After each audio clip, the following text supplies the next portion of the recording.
Olá, começa agora mais um programa Destaques.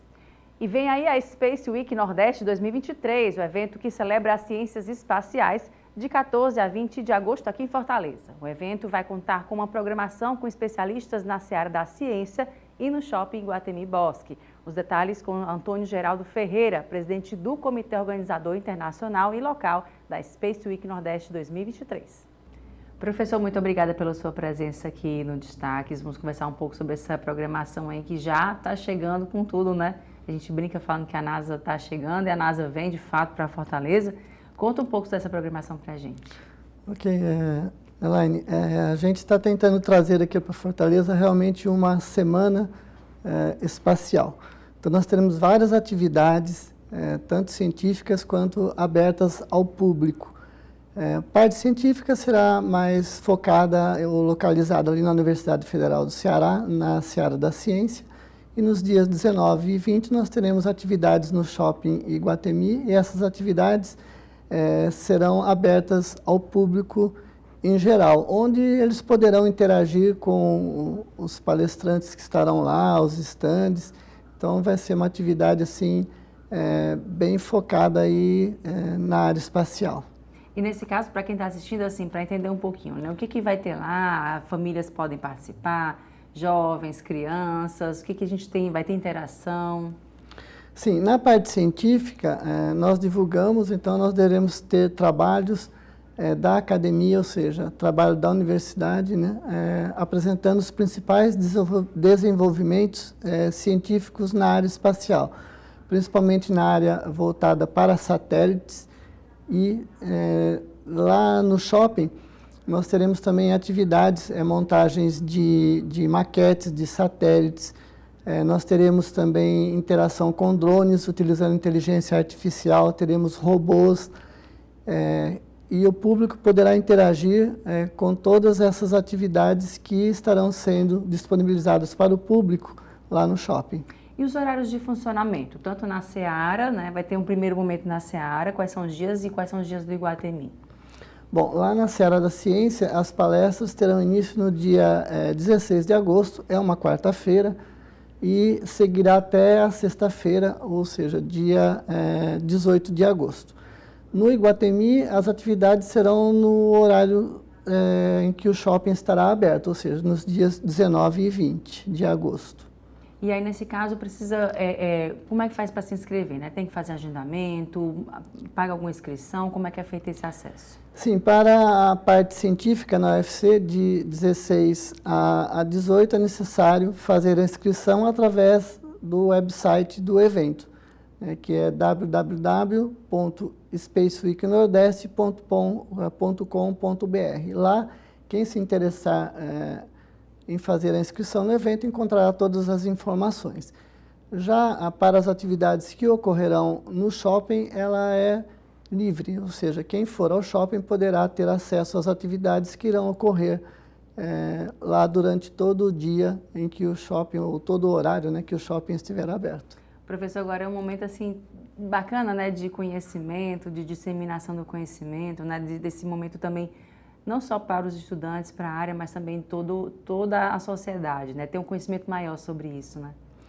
Exato. E essa Space Week Nordeste, ela tem a sua importância porque ela é a primeira na região Nordeste que estará ocorrendo dentro do que nós chamamos Era do New Space.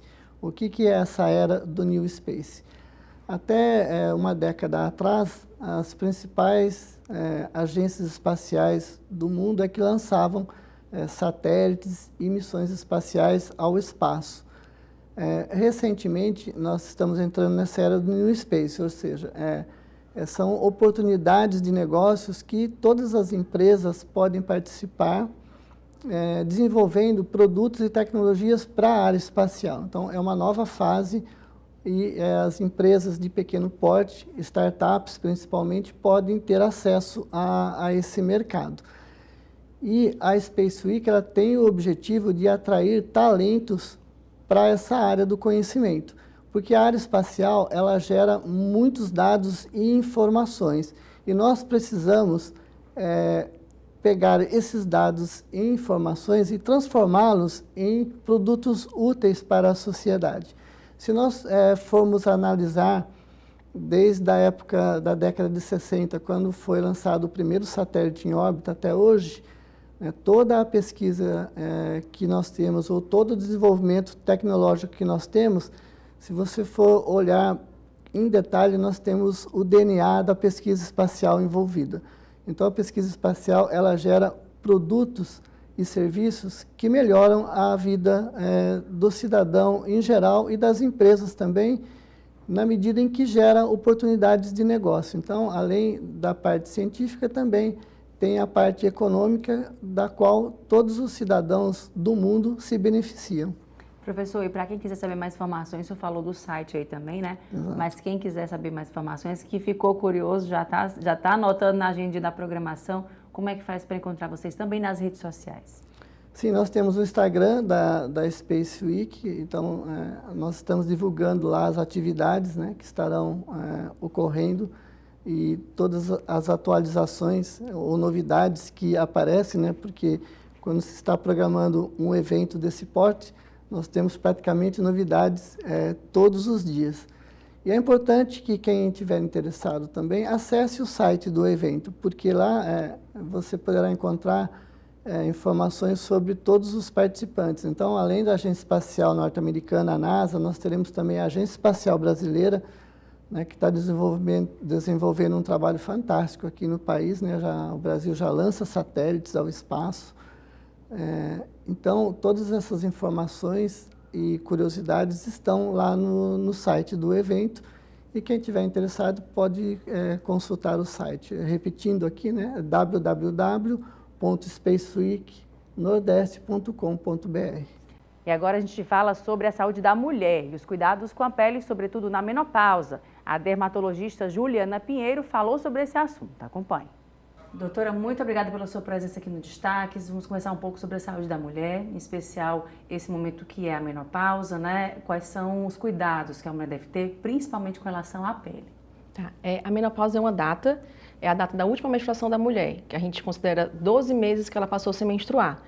E antigamente a gente tinha uma preocupação muito maior com a questão cardiovascular, a questão dos ossos, mas como está aumentando a longevidade da mulher, então elas estão mais empoderadas, então está tendo uma preocupação realmente maior com a pele. E a acne está sendo um problema que está tendo no consultório. As mulheres estão procurando, nessa fase já depois dos 45 anos, né, com a questão da acne. Doutora, a gente fala da acne também, a gente remete quando éramos os 20 anos, né, os 15, enfim, a pré-adolescência, adolescência, até esse momento, né? E quando a gente, depois de adulta, né, já identifica sinais de acne, já fica assim, poxa, mas ainda, né? Mas é comum, é isso? Cada vez está se tornando mais comum. O que é interessante na acne, que a acne ela pode ser do período neonatal até na mulher menopausada. Por isso é uma coisa que eu gosto muito de estudar. A acne ela é realmente mais comum na adolescência, então assim, é uma dermatose inflamatória, é uma doença de pele inflamatória mais comum do mundo, uma das mais comuns, e está ficando persistente, ela está se tornando crônica, está virando uma doença crônica. Então as mulheres com 25 anos estão persistindo com essa queixa de acne, e isso impacta muito a qualidade de vida delas, porque na hora que elas estão entrando no mercado de trabalho, então tem estudos que mostram que o impacto na qualidade de vida é maior, inclusive nas mulheres, do que nos adolescentes. E nesse caso, assim, né, o que deve ser evitado, quais são as principais causas, né, o tempo interfere, o sol, a questão de alimentação, o que de fato a gente pode prestar atenção no que a gente está fazendo, né, para poder evitar? A acne da mulher adulta é muito associada, antes se chamava de acne hormonal, mas foi visto que quando a gente pede os exames da paciente, os exames dela, de modo geral, estão sempre normais. Então, é a glândula dela que é mais sensível a esse hormônio que está circulando. Então, tem gatilhos, né? Tem um fator genético, mas tem os gatilhos. Então, a questão da dieta, essa dieta industrializada, com muito açúcar, o consumo aumentado de leite também. Aí tem questões dos suplementos, né? Hoje em dia todo mundo vai para academia, as mulheres estão se cuidando mais, os suplementos de academia também pioram. O estresse, então a privação de sono também libera substâncias que estimulam a ativação da glândula sebácea. Tudo isso influencia. E maquiagem também. Hoje em dia as maquiagens, a maioria são não comedogênicas. Mas às vezes a pessoa carrega em algumas, bota uns olhos e aí realmente pode ser fator, gatilho. Tem que ter a limpeza depois, né? Apesar de dar uma preguiça um pouquinho, mas precisa ter esse cuidado pós, né? Sim, precisa. A higiene da pele, assim, do skincare é um passo fundamental. E também não lavar em excesso, porque às vezes as pessoas começam assim, vou lavar meu rosto 4 vezes ao dia. Aí acaba tendo um efeito rebote. E nesse caso, qual é o equilíbrio que a gente consegue, né? Assim, passa maquiagem, passa o dia no trabalho, retorna, chega em casa, faz aquela limpeza. Seria isso, seria isso, E assim, você me perguntou a questão dos cuidados.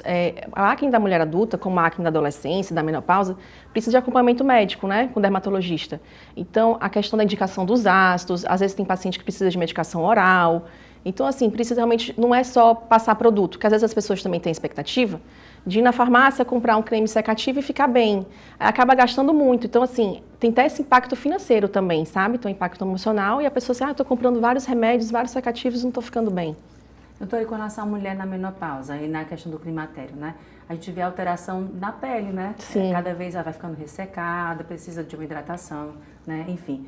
A mulher como um todo, né, um momento de estresse, aquela preocupação, tanto que falam justamente nesse nome de falência ovariana, que é um nome que eu costumamente faço assim, né, pessoalmente acho absurdo, né, é como se a gente estivesse se resumindo somente a função ovariana, mas na verdade é esse momento de descoberta também, né, dessa mulher redescobrir o seu corpo novamente, né, tudo modificando mais uma vez. Como é que essa mulher pode passar por esse momento de forma mais tranquila, sobretudo também no cuidado da pele, né? Ter esse cuidado um pouco maior. A pele, a gente tem a sensação de que a pele, quanto mais madura, mais forte, mas não, a pele vira mais sensível. E como você falou, com a menopausa, realmente a pele fica mais flácida, fica mais fina, porque tem uma degradação maior das proteínas do rosto. Do colágeno, tem uma diminuição do colágeno, da elastina, então isso favorece realmente a flacidez e a questão até de acentuar as rugas. Então a pele da mulher madura, menopausada, ela é uma pele sensível. Então a gente tem que indicar hidratantes corretos. Aí é o problema, ela vai comprar um hidratante que às vezes é oleoso e faz piorar a questão da acne dela. Porque fica pensando assim, minha pele está seca, então eu vou atrás de um produto oleoso, pelo contrário, isso, né? Tem que ter um cuidado e um acompanhamento profissional adequado. Isso, né? E nesse caso, doutora, com relação a esses cuidados, né, para quem está assistindo, a gente vê muitas vezes também procedimentos estéticos sendo feitos, né, cada vez mais se procurando por isso, para poder, de questão de flacidez, como a senhora mesmo falou, né, e enfim, até que ponto a gente pode, né, utilizar esse momento, né, dos procedimentos a nosso favor, ou até que ponto a gente também pode não utilizar tanto assim para não ter aquele efeito desagradável. Os procedimentos estéticos vieram para realmente ajudar a mulher, a questão da produção de colágeno, os bioestimuladores de colágeno, o ultrassom micro e macrofocado, então realmente melhora a questão da qualidade da pele e aí dá uma sustentação, produz o colágeno, melhora a pele como um todo. O problema é que hoje em dia a gente vê muito exagero, mas se você for fazer com um profissional correto, com um dermatologista da sociedade, então assim, esse risco é muito baixo. E doutora, com relação ao sol, né? A gente tem esse sol maravilhoso aqui no nosso estado, praticamente o ano inteiro, né? E aí o cuidado, mais uma vez, é difícil às vezes as pessoas entenderem, né? Mas o protetor solar é essencial, né? É assim fundamental. Como escovar o dente, limpar, né? Fazer a limpeza nasal, tem que botar um protetor solar, né? E assim, as pessoas querem, eu quero um produto para clarear o rosto, mas não querem usar o protetor solar. Então assim, o protetor solar é fundamental. A cada 2 horas, se for exposição solar intensa, ou pelo menos de manhã e de tarde. A gente agora vai para o intervalo e volta em instantes com mais destaques.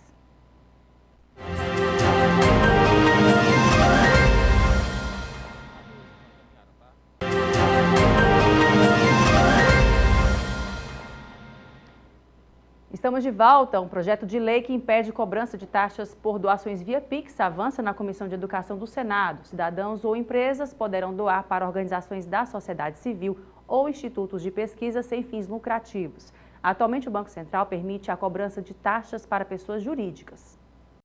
A proposta veda a cobrança de tarifas que compõem o sistema de pagamentos instantâneos, o Pix, para doações feitas por cidadãos ou empresas a entidades da sociedade civil e institutos de pesquisa sem fins lucrativos. O Banco Central autoriza a cobrança de taxas para pessoas jurídicas e o objetivo é evitar que essas cobranças desestimulem os doadores e permitir que a renda seja totalmente investida para essas entidades. Recursos empregados nessas instituições vão além dos benefícios imediatos, gerando aquilo que os especialistas chamam de externalidades positivas, pois trazem benefícios secundários. Embora a tecnologia possa ser o exemplo mais proeminente de como a inovação cria externalidades positivas, ela não é a única. Uma sociedade que tenha ampla rede de proteção social se beneficia amplamente dessa proteção em mais segurança, saúde e educação públicas e maior produtividade. Eu só quero enfatizar também que as instituições do terceiro setor, sem fins lucrativos, constituem uma das grandes riquezas de uma nação.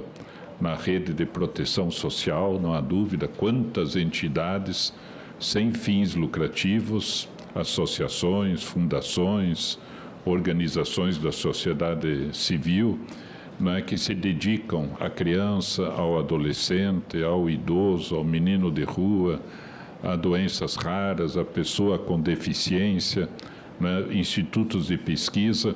Também foi aprovada uma proposta que adia o biênio da primeira infância de 2021 e 2022 para os 2 anos seguintes à aprovação desta lei. Como a época prevista para debater as políticas e fazer planejamentos e projetos sobre a primeira infância foram anos de pandemia da Covid-19, o objetivo da proposta é mudar essa data para permitir que esse debate possa acontecer. A gente precisa desse biênio.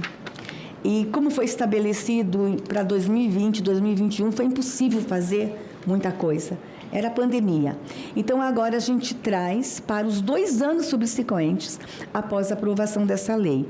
Então, a gente podia correr com a aprovação da lei e a gente já, nos próximos 2 anos, a gente ter o biênio da primeira infância no Brasil e a gente fazer grandes ações nesse período. E falando em saúde, a preocupação com a saúde mental necessita de atenção em todas as faixas etárias, inclusive na infância. Segundo um estudo publicado na Revista Brasileira de Psiquiatria, a média global da taxa de prevalência de transtornos mentais em crianças e adolescentes é de 15,8%. Esse índice que tende a aumentar proporcionalmente com a idade.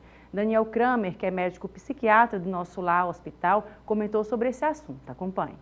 Doutor Daniel, muito obrigada pela sua presença aqui com a gente no Destaques. Vamos falar um pouco sobre saúde mental? Bom. A gente já tem falado tanto de saúde mental, mas sobretudo a saúde mental das crianças, né? A gente viu um período mais crítico da pandemia, elas ficaram sem aula. Quando a gente lembra da nossa infância, a gente teve uma infância de brincar, de correr, de vivenciar, né? de ser criança. E a gente vê agora as crianças atuais, né? Dessa epidemia, da pandemia que já passaram, né? Toda essa privação que aconteceu, das perdas, né, dos lutos que não foram vividos e delas absorvendo tudo isso. Né? Esse momento agora que elas estão voltando, que elas voltaram, que elas estão vivenciando a vida, né, a sociedade. É um momento mesmo de se olhar um pouco mais para essas crianças. Como é que está atualmente isso? Perfeito. Obrigado por me receberem. A gente viu em estudos da USP de São Paulo que 1 a cada 4, 5 crianças eram diagnosticadas depois da pandemia com sintomas de ansiedade e depressão. Isso contando apenas as crianças que procuravam atendimento. Agora a gente imagina as que não tiveram acesso aos serviços de saúde. E aí a gente vê também, né, no Brasil, de 70 milhões de crianças e adolescentes, 10 milhões têm transtornos mentais diagnosticados. Então é uma população muito considerável, a gente não pode fechar os olhos para essa situação. Doutor, a gente fala assim, né, é epidemia de doenças mentais ou na verdade a gente está conseguindo diagnosticar e olhar para a saúde mental de uma forma que não foi vista antes? O que é que está acontecendo atualmente?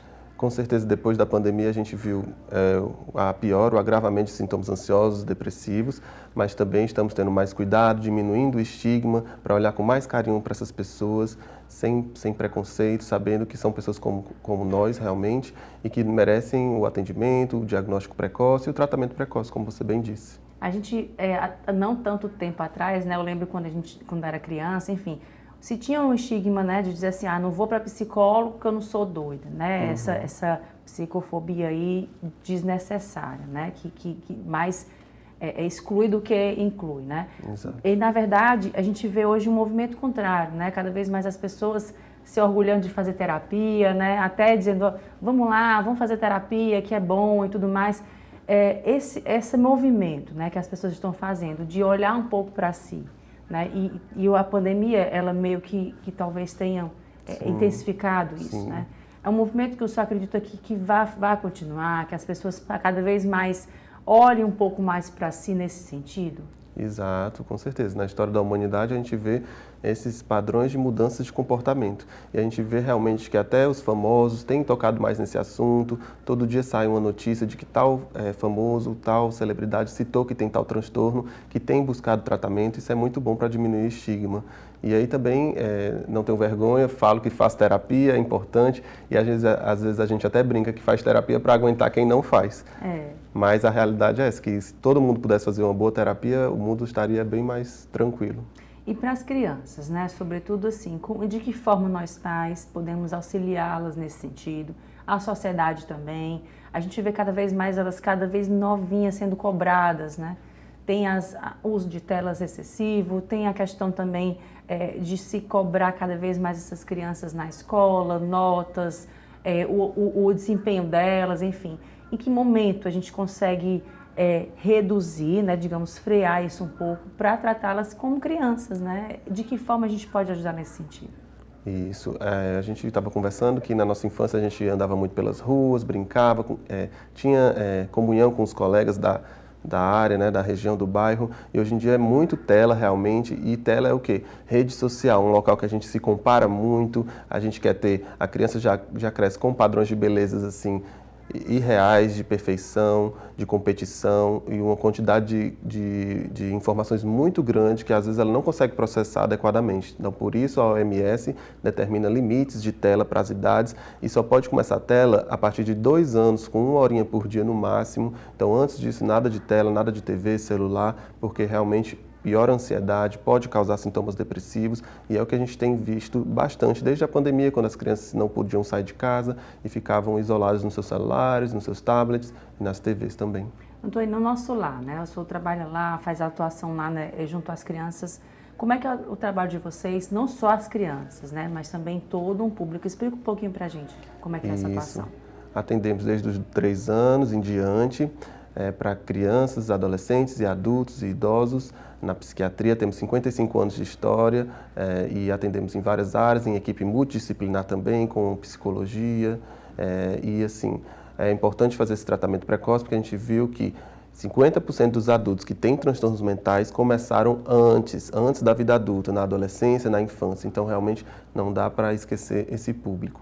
De que forma a gente pode diagnosticar isso na criança, no adolescente, no pré-adolescente? É um período tão delicado, né, nesse momento de modificação de corpo, de voz, de amigos, né, quando ele começa a identificar os pares, quando ele começa, inclusive, a ter a questão do bullying, né, que é preocupante.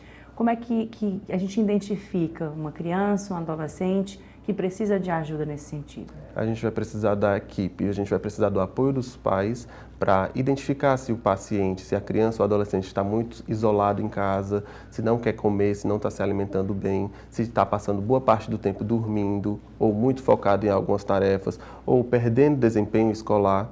Então a gente também precisa de relatórios escolares, dos professores, dos colegas de sala, dos cuidadores, então é uma equipe realmente. Então, além desses sintomas, a gente vê que muitos adolescentes de 15 a 19 anos têm sim ideação suicida, bem por isso que a gente vê que o suicídio é a 2ª ou 3ª maior causa de morte entre adolescentes nessa faixa etária. Isso indica uma doença, uma situação muito séria que deve ser combatida. Não é frescura, né? Então, a gente tem o setembro já chegando à porta, né? O setembro amarelo batendo na porta. Mas lembrando que todos os meses, todos os dias, a gente precisa ter esse olhar carinhoso com esses adolescentes, né? Perfeito, exatamente. Esses adolescentes são a nossa população futura, uma população que deve ser funcional, que vai ser trabalhador, que não precisa estar sofrendo, não precisa trazer prejuízos sociais, nem para sua família, sofrimento psíquico para sua família, se for bem acompanhado, se for diagnosticado precocemente e tratado também adequadamente. E nesse momento, né, nessa modificação aí de vida, né, de criança para a fase adulta, esse meio termo aí complicado, né, hormonal, enfim, a gente vê também a questão da aceitação, né, ele passa a se identificar, a gente tem aí, que bom, né, o jovem se identificando no seu gênero, enfim, cis, trans, né, não binário, enfim. Dessa forma, a família também tem que estar junto desse jovem, como é que ela pode... Porque a gente vê assim, né, hoje em dia, cada vez mais eles têm esse conhecimento, mas a gente não consegue acompanhar, né?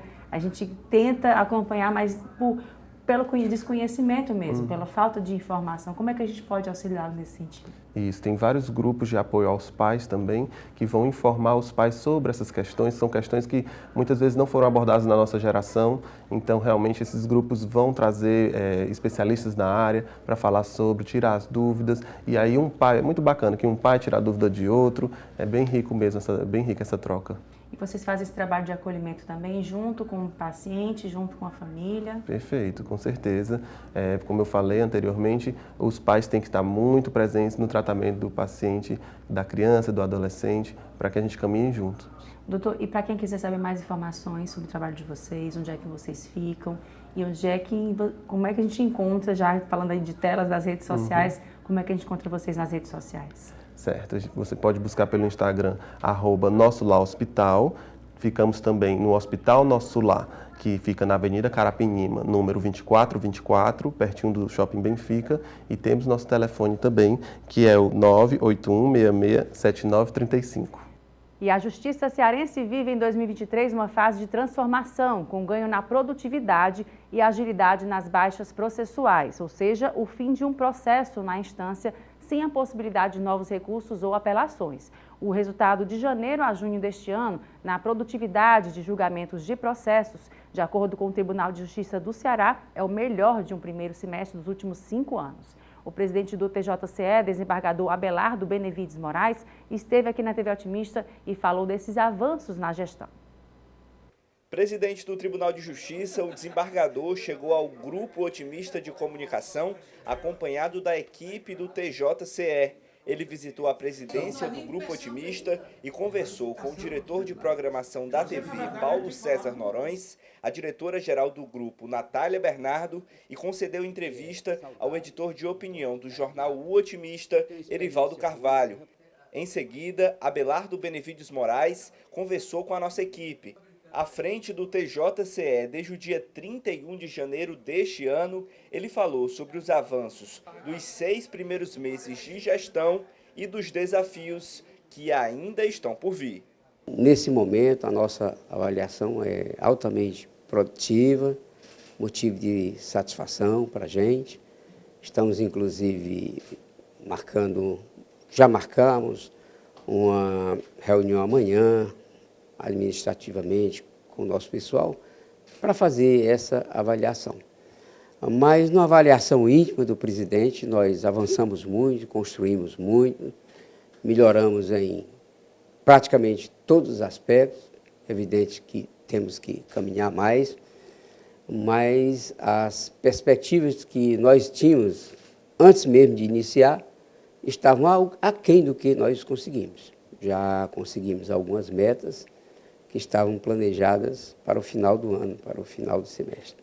Esse êxito, já que eu pontuei desde o meu pronunciamento de posse, que a atividade fim, o julgamento do processo, era a prioridade absoluta da administração. Temos outras tarefas, mas essa é a primeira.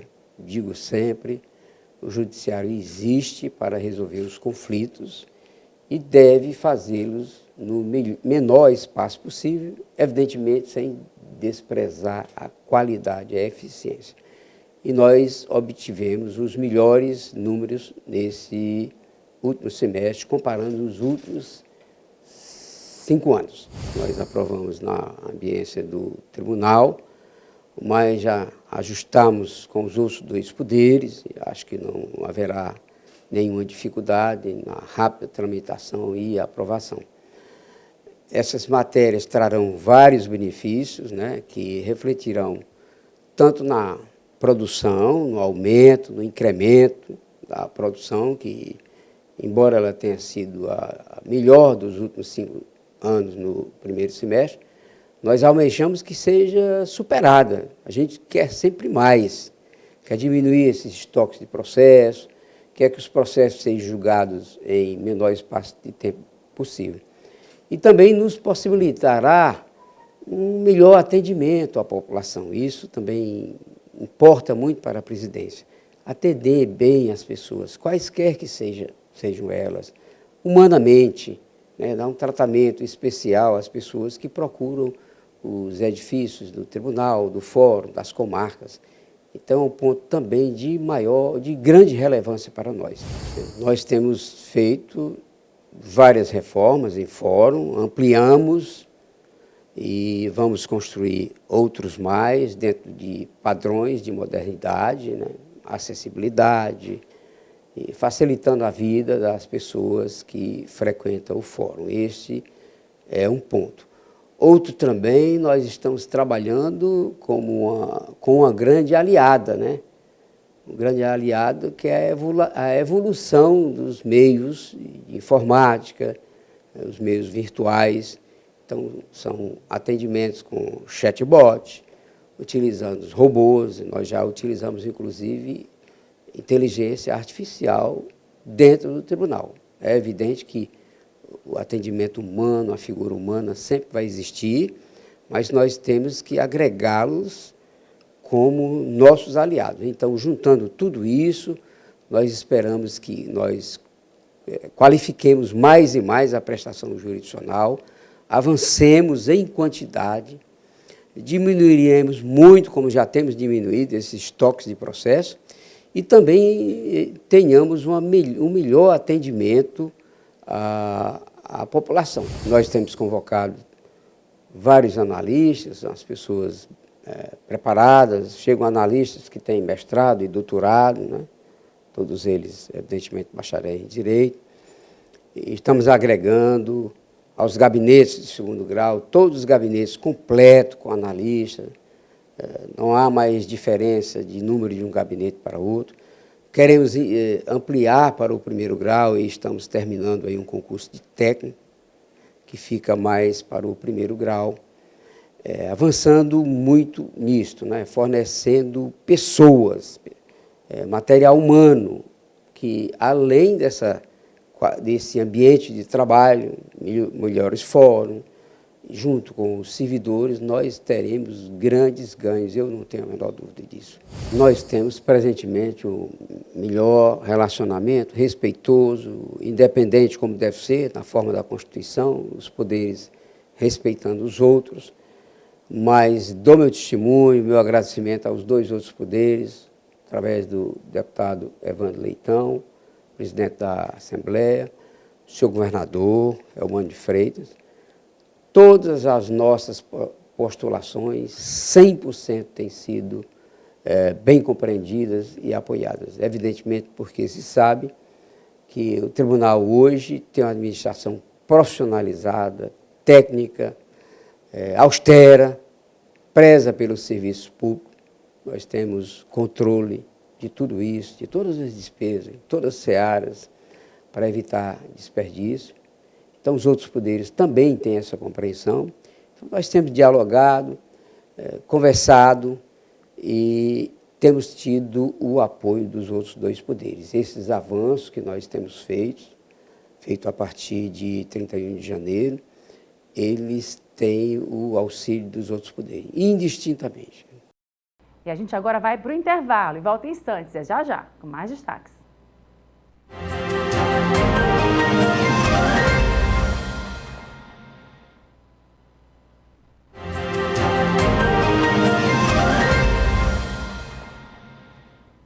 E estamos de volta falando em política. O Senado aprovou 5 propostas na última terça-feira. Entre outros temas, os projetos tratam da ampliação da garantia de crédito para empréstimos, do fornecimento de uniforme escolar pelo Estado e da divulgação dos estoques de medicamentos nas farmácias do SUS.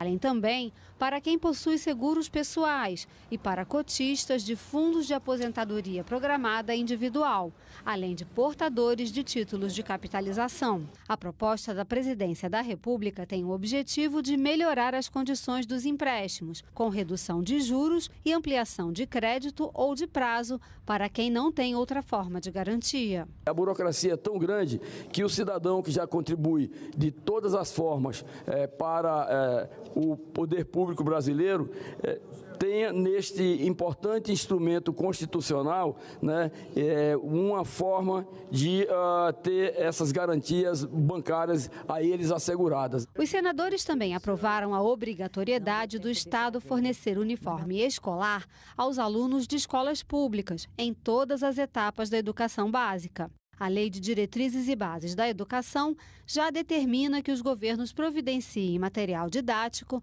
transporte, alimentação e assistência à saúde. A maioria dos alunos não tem condições de comprar um fardamento para ir para a escola. E alguns estados e municípios já fazem isso, mas sem essa garantia na lei. Então, esse projeto, do jeito que a merenda escolar, na maioria das vezes, é a única refeição dos alunos. Agora, essa complementação de fornecer uniforme escolar para os alunos um projeto de lei muito salutar, edificante. Outra proposta aprovada nesta terça-feira torna obrigatória a divulgação dos estoques de medicamentos nas farmácias do SUS. A atualização dos sites do sistema deve ser quinzenal. As senadoras e os senadores que o aprovam permaneçam como se encontram. Aprovado o projeto, a matéria vai à sanção, será feita a devida comunicação à Câmara dos Deputados. Medidas para a recuperação e proteção de nascentes também foram analisadas em plenário. A proposta aprovada altera o Código Florestal e inclui na lista de atividades de baixo impacto ambiental ações para recompor a vegetação no entorno de nascentes ou de áreas degradadas. Áreas de preservação permanente, reserva legal e similares passam a ser elegíveis para pagamentos por serviços ambientais com o uso de recursos públicos. Tentar frear, né, a degradação de mais desses sistemas que são essenciais para o meio ambiente e não é só o meio ambiente, para o desenvolvimento da vida nesses locais, dos seres humanos dos locais. E a Junior Achievement completou 18 anos esse ano e vem realizando ações de empreendedorismo, educação financeira e mercado de trabalho para crianças, jovens e adultos. Ana Lúcia Teixeira, que é a diretora executiva da JA Ceará, falou mais sobre esse assunto. Acompanhe. Ana, obrigada pela sua presença aqui no Destaques. Vamos falar um pouquinho sobre a Junior Achievement. Não é isso o nome? Isso. A pronúncia correta tá ok, perfeita, né? E nesses 18 anos, são 18 anos, a maioridade aí chegou, né, para a JA aqui no estado do Ceará. Mas antes de tudo, né, conta um pouco da história, não só dela aqui no estado, mas no Brasil e no mundo. Nós somos uma franquia social, estamos presentes em mais de 120 países no mundo há mais de um século. Fundamos em 1919 e no Brasil esse ano estamos fazendo 40 anos. No estado do Ceará fundamos em 2005, estamos atingindo a nossa maioridade esse ano. Então assim, a gente trabalha como uma franquia mesmo, né? A gente desenvolve metodologias, estamos presentes em todos os estados brasileiros. Cada estado tem uma unidade, uma Junior Achievement e mantida e investida, investimento social privado, pela iniciativa privada, né? Com o apoio também de órgãos governamentais, entidades, e a gente vai desenvolvendo esse trabalho, criando programas que trazem benefícios para crianças, ainda no nível do ensino fundamental, o ensino médio e universitário. Então, a gente tem metodologia para todas as idades. São programas de itinerários e a gente traz para eles a metodologia que a gente chama mão na massa, aprender fazendo, porque eles vivenciam tudo. São programas na prática, além da gente fazer uma fundamentação teórica, eles também vão para a vivência. Então, todos os nossos programas, eles têm essa parte da vivência na prática. Eles realmente põem a mão na massa. E nesse caso, você falou, né, desses públicos, né? Quais são os programas que você pode falar para a gente um pouquinho deles realizados junto às crianças, junto aos adolescentes e aos adultos também? Hoje a gente tem uma parceria bem legal, bem interessante com a SEDUC, onde nós temos uma unidade eletiva no cardápio das disciplinas eletivas dos alunos das escolas de tempo integral do Estado. E é um itinerário formativo de 80 horas, onde a gente desenvolve 5 programas dentro desse itinerário. Então, vem desde as habilidades, conexão que eles têm que ter com o mercado, toda uma experiência de apresentação, entrevistas, como preparar currículo. A gente tem por base, né, um tripé. Nós trabalhamos preparação para o mercado de trabalho, a educação financeira e o empreendedorismo. Mas tudo isso com a transversalidade da cidadania, formação cidadã. Então, a gente oferece isso para os alunos. Nosso atendimento é focado nisso. E essa metodologia, a gente faz uma formação de professores, então a gente reúne os professores dessas eletivas, que são os titulares das eletivas, e fazemos para cada professor, para grupos de professores, a formação deles durante o ano. Então, há no mínimo 4 formações por ano, mas há um acompanhamento também diário, que a gente faz monitoria, um follow-up, junto com eles, e nós temos também as mentorias. A gente faz todo um suporte para que os professores tenham sempre a nossa ajuda, o nosso suporte na metodologia, e a gente faz isso presencialmente. Ana, é tão importante, você falou na questão da educação financeira, né, do empreendedorismo também, né, de se pensar isso para essas gerações que estão chegando, né, de se entender essa educação financeira cada vez mais necessária, né, para a gente. A gente fala que a educação financeira devia ser ensinada junto com português, com matemática, já que tem matemática, né, já a criançada entender a função, né, do Esse é o dinheiro, propósito. Né? Esse é exatamente o nosso propósito. A gente trazer desde a infância, do fundamental, essa conscientização. Então, assim, Junior Achievement é uma nova mentalidade que a gente procura ofertar para os jovens e as crianças. Então, é exatamente esse andar da carruagem, ano a ano, sequencial, que a gente procura, sempre atualizando as metodologias. São metodologias dinâmicas, todos os programas, e a gente oferta exatamente para esse despertar.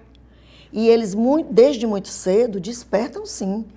Eles são bem perspicazes, são bem danadinhos. A gente tem bons frutos. Hoje temos jovens, já temos adultos, né, que saíram já da juventude, que investem, que empreendem, já são empreendedores. A gente busca ofertar uma educação empreendedora, tanto para serem empresários, se quiserem montar seus negócios, que é o que acontece na maioria dos casos, mas também o espírito empreendedor para ser um colaborador com visão de dono, que faça a empresa crescer, que evolua junto com ela. Então, esse é o nosso propósito. Eu acredito que nesses 18 anos, né, muitas histórias foram modificadas, né? Muitas realidades foram retomadas, né, assim, de rumos, né? Então, seja um momento de celebração de vidas, né, de vidas modificadas. E isso é muito importante. A gente tem realmente histórias belíssimas para a gente contar, de famílias, não só o aluno que tomou aquela cimentinha, mas a família toda abraçou e hoje tem negócios em família. Porque havia uma vocação na família, havia um dom e não sabiam como fazer aquilo de forma que gerasse renda para eles. E a gente chega com a metodologia mostrando que é possível. Então, eles acabam voando. É lindo demais a gente ver a história desses meninos. A gente tem muita coisa belíssima para contar. Nós temos um jovem, e a maioria de escola pública, porque a gente sempre atendeu nesses 18 anos, em grande maioria, as nossas ações, em torno de 90%, são voltadas para a escola pública. Então, eu lembro muito de um jovem que fazia festas nas residências dos amigos, na casa dele, oferecia, gostava de ser DJ e tal. Ele hoje tem uma empresa, de eventos e está se dando muito bem, envolveu a família toda. É pai, mãe, irmãos, a própria esposa, as esposas, as cunhadas estão envolvidas no negócio. Então é um negócio que vai crescendo e vai tomando corpo e eles se dão muito bem, porque o que acontece é que a educação é que transforma, né? A gente só acredita nisso. A gente acredita que a educação é a semente. O fruto é o que vai acontecer depois. Mas eles não perdem a oportunidade. Eles agarram com unhas e dentes. É muito bacana a gente vivenciar isso no nosso dia a dia. Porque é um momento mesmo, né, de troca, né? Eles levam a vivência da comunidade para vocês, vocês passam as informações, né, a educação, enfim, né, o conhecimento, né? Acredito que vocês também têm essa troca junto com eles, né? E eles levam para a família, né, que já dissemina por lá. Então, realmente é um movimento, é uma onda, né, de modificação. É uma onda e eles envolvem mesmo as famílias, né? Até porque as famílias também, o que é que vocês estão fazendo? O que é que vocês estão criando? Então, a própria família também tem curiosidades. Esse ano a gente programou, né, projetou um atendimento de 60 mil jovens. Acho que vamos ultrapassar, porque só no primeiro semestre nós já conseguimos fazer 48 mil atendimentos.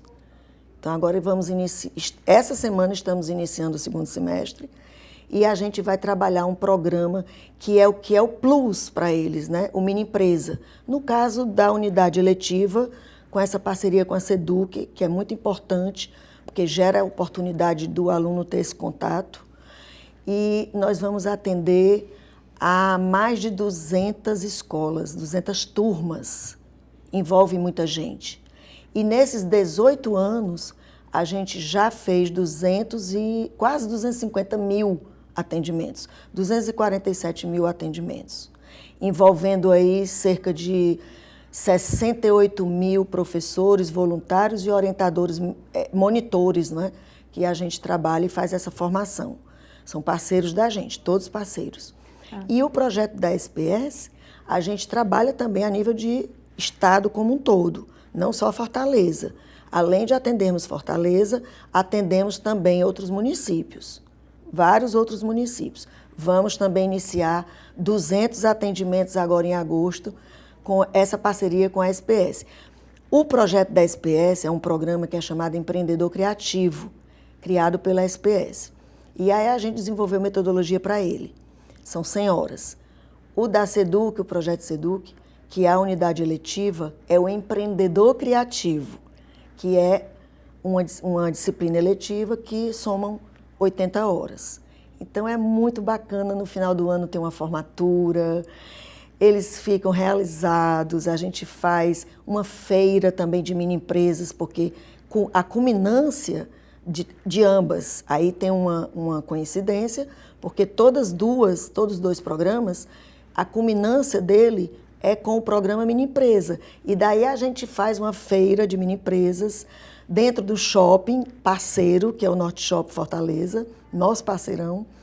E a gente faz uma feira de 2 finais de semanas, onde eles vão ter uma vivência, uma experiência prática, comercial, contato com o cliente, com o consumidor, onde eles vão perceber qualidade, preço, os comentários, feedbacks que os próprios consumidores darão para a melhoria do produto ou do serviço, o que é que seja que eles criem, né? Então é muito bacana a culminância da disciplina e depois a gente faz a formatura, que é um momento especialíssimo. Eles ficam muito felizes com a conclusão. São certificados, né? A gente oferece certificados, inclusive para os professores que participam das formações. Os professores aprendem tanto quanto os alunos. Interessante, Elaine, é que o professor, ele se envolve tanto, eles são tão partícipes, são, assim, principais agentes do programa é o professor, porque o professor abraça. Quando ele abraça, ele consegue passar com mais facilidade para o aluno, brilha os olhos do professor e ele acaba também empreendendo. Você acredita? Parceiro, né? E empreendendo. Muitos professores que faziam uma atividade que ainda não era uma atividade oficial, formal, eles acabam criando próprios negócios também. junto com a família. A esposa, que desenvolve alguma atividade, uma filha, um filho, até o vizinho. A gente viu muito isso nos municípios, inclusive durante a pandemia. A gente fez o programa todo, nós não paramos na pandemia, a escola também não parou, e a gente fez esse programa todo remoto. E a gente deu acompanhamento, monitoramento, todo remoto para eles. E surgiu muita coisa interessante, muita coisa. Eles são muito criativos. Inovação é uma pílula que eles tomam todo dia. O jovem tem isso no espírito dele. É muito bacana, porque você vê a ressonância, reproduz, isso é muito bom. É isso. Ana, e para quem quiser saber mais informações sobre o trabalho de vocês e sobre essas próximas ações, nessa celebração aí desse ano inteiro, né, de 18 anos desse 2023, como é que faz para encontrar vocês nas redes sociais? A gente vai fazer uma celebração bem bacana no final do ano, se Deus quiser, em dezembro. Tem que celebrar 18 anos, né, essa maioridade. E a gente tem o nosso Instagram, confiram lá, é o @JACeará_. Então lá você encontra todas as informações, nossas notícias, os programas, temos tudo lá registrado e diariamente atualizado, muita coisa, muito produto, vocês vão gostar de conferir.